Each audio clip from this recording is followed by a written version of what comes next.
And although my expertise is not in history, I'm an amateur student of history. Remember the Russian fleet? You may not know this. The Russians had the largest navy in the world.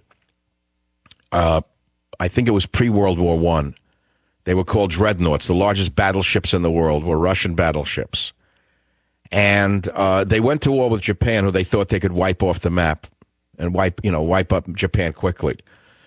The Japanese, using maneuvers that the Russians weren't prepared for, sank many of the Russian battleships. It was one of the greatest turnabouts in naval warfare.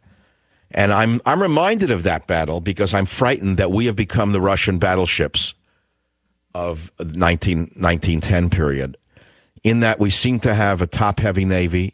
We have a command structure that's always looking over its shoulder, a command structure that's interested in making certain that it's complying with employment regulations rather than actual military regulations, a command structure interested in making certain that minorities and women are advanced, whether or not they're qualified.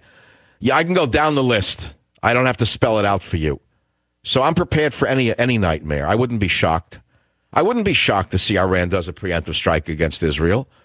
I wouldn't be shocked if I woke up tomorrow morning and I saw that we lost, I don't know, a couple of frigates, a destroyer, $1 billion destroyer, God forbid an aircraft carrier. It could happen. It could happen when you have men at the top afraid of their own shadow. I'm almost apoplectic. I can hardly speak when I start talking about our military under this administration. But it didn't start. It didn't start with him. The timidity didn't start with Obama.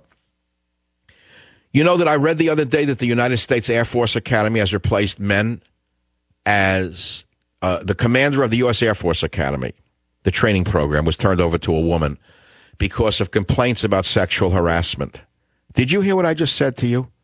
Now, it's not to say there aren't good women pilots. Are you telling me that it's rational to make the Top Gun in military pilot training a woman for political reasons? Do you have any idea what this is? This is under Obama. The world is upside down. Everywhere you turn, everywhere you look, nothing makes sense. Everything the man has done is for the sake of a radical agenda, not for the sake of either the economy, the military, etc. I can't go down the litany, okay? So if you want to talk about any of these topics, I'd rather talk about them than the 47% remark by Romney, because he was 100% right. There's no question that those on food stamps are not going to vote for him. 7.